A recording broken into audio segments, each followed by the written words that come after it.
We guide you through how to make a green flash effect in CapCut.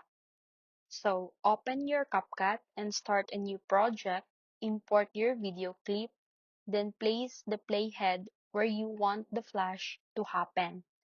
Tap on overlay and add solid color or stack green clip or use a green screen flash assets if you already have one.